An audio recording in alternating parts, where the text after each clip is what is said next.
اسرائیل کی ایران کے شہر اصفہان سمیت 9 مقامات پر کارروائی کی اطلاعات۔ اصفہان ایئرپورٹ کے قریب دھماکے سنے گئے ہیں۔ ایران نے میزائل اور ڈیفنس سسٹم فائر کر دیا۔ تہران، اصفہان اور شہراز کے لیے پروازیں معطل۔ اسرائیلی میزائلوں نے ایران میں ایک مقام کو نشانہ بنایا۔ امریکی عہدیدار کا دعویٰ، شام میں السویدہ اور دارہ میں فوجی ٹھکانوں پر بھی بمباری کی اطلاعات۔ ایران اور عراق نے دھماکوں کی تصدیق نہیں کی۔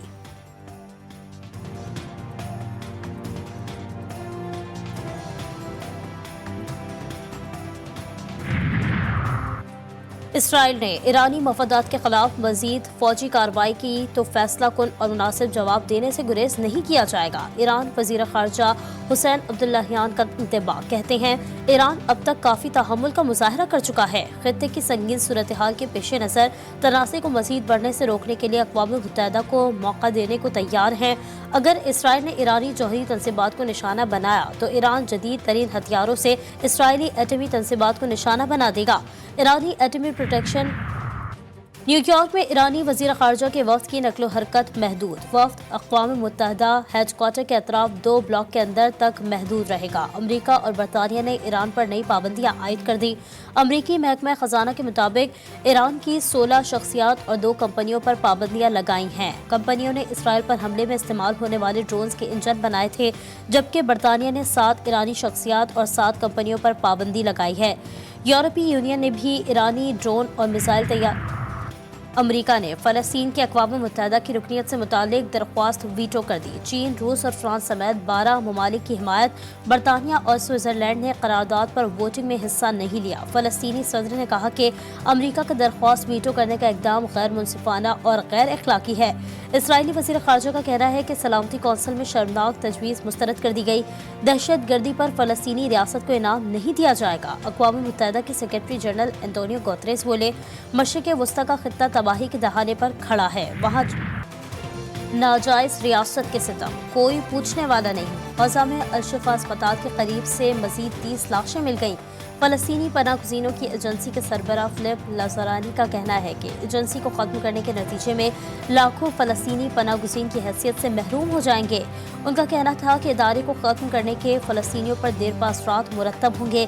اس اقدام سے غزہ میں قحط کا جلد آغاز ہو جائے گا۔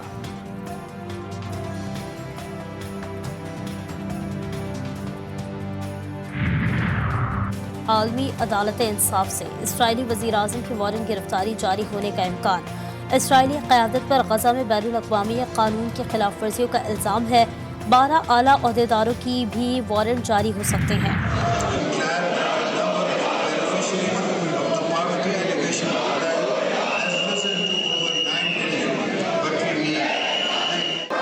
including programs to reduce maternal mortality and infants.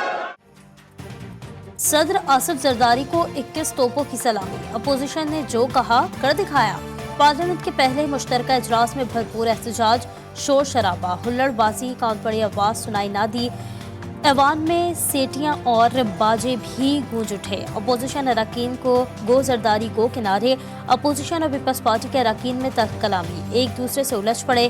ایوان میں اپوزیشن اراکین نے پینافلیکس، پلے کارڈز اٹھا رکھے تھے۔ اسپیکر ڈائس کے سامنے بھی بھرپور احتجاج کیا گیا۔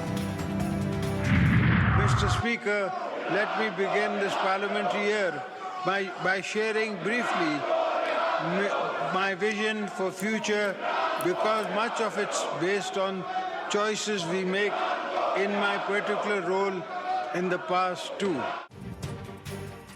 ملک کو سیاسی بحران سے نکالنے اور سیاسی درجہ حرارت کم کرنے کی ضرورت پر دو۔ صدر زرداری نے پارلیمنٹ کے مشترکہ اجلاس سے خطاب کرتے ہوئے کہا، ہمارے پاس وقت بہت کم ہے۔ ہمارا ایجنڈا خیالات ہی ملک کو مضبوط بنائیں گے۔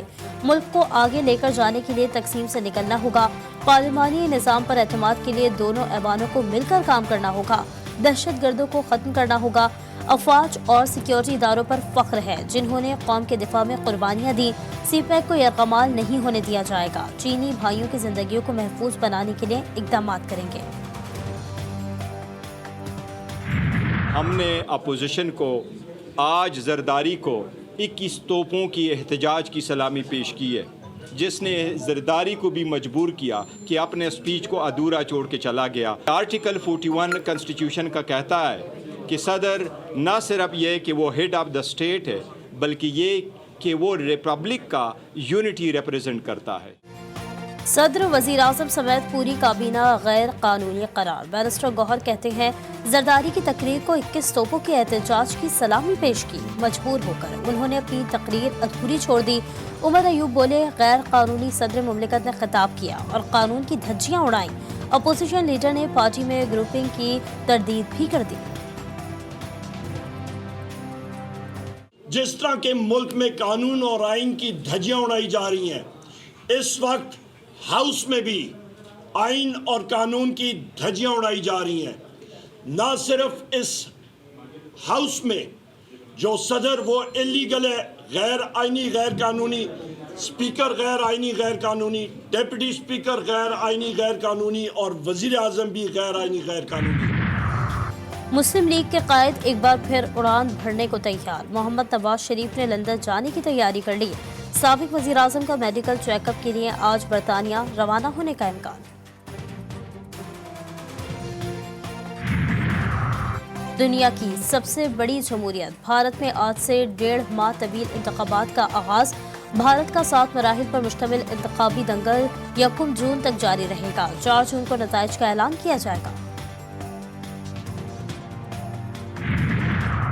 وفاقی وزیر خزانہ محمد اورنگزیب نے کہا ہے کہ IMF سے مذاکرات میں روپے کی قدر مزید گرنے کا امکان نہیں ہے۔ زیر مبادلہ ذخائر مضبوط اور ترسیلات میں اضافہ ہو رہا ہے۔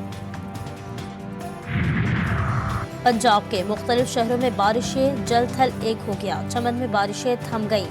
مکان کی چھت گرنے سے 6 افراد جان سے گئے۔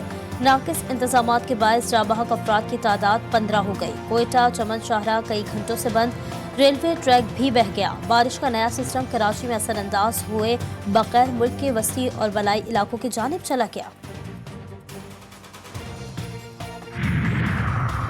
کراچی میں مسلح ملزمان کی ایک اور بڑی واردات۔ سائٹ ایریا ولی کا چورنگی کے قریب موبائل فون تاجر سے 1 کروڑ روپے اور 21 موبائل چھین کر ملزمان فرار۔ مختلف علاقوں میں رات گئے 4 مبینہ پولیس مقابلے۔ 6 زخمیوں سمیت 11 ملزمان گرفتار۔ اسلحہ اور موٹر سائیکل برآمد کر لیا گیا۔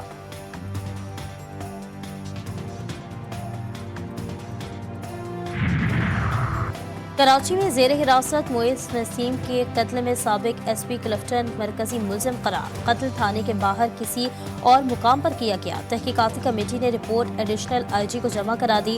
میڈیکل رپورٹ میں مقتول کے جسم پر 13 جگہ تشدد کی تصدیق، مردہ حالت میں جناح اسپتال منتقل کرنے اور نازک اعضاء پر کرنٹ لگنے کا انکشاف ہوا ہے۔ ڈیرہ اسماعیل خان کے علاقے درابند سگو میں فائرنگ، کسٹمز کے 5 اہلکار شہید، گولیاں لگنے سے راہگیر بچی بھی جاں بحق، ملزمان فرار۔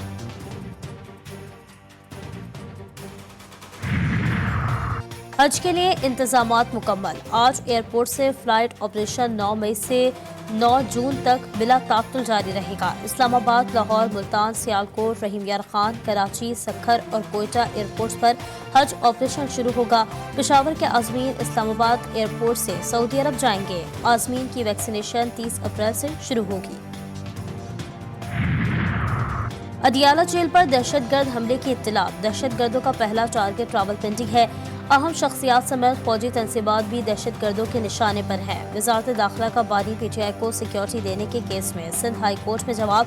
وزارت داخلہ نے کہا کہ PTI سمیت ہر شہری کی زندگی اور اس کا تحفظ ریاست کی ذمہ داری ہے۔ سیکیورٹی، حفاظت اور امن و امان صوبائی معاملہ ہے۔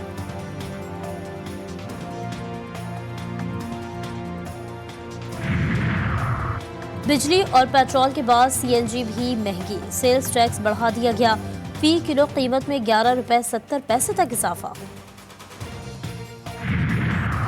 پاکستان اور نیوزی لینڈ کے درمیان T20 سیریز کا آغاز۔ بارش نے رنگ میں بھنگ ڈال دیا۔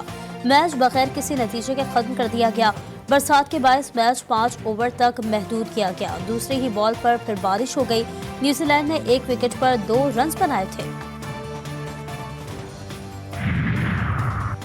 پہلے ایک روزہ انٹرنیشنل میں پاکستانی ویمنز کو بدترین شکست۔ کراچی میں ویسٹ انڈین ٹیم نے پاکستان کو 113 رن سے ہرا دیا۔ 269 رنز کے جواب میں پاکستانی ٹیم 156 رنز پر ڈھیر ہو گئی۔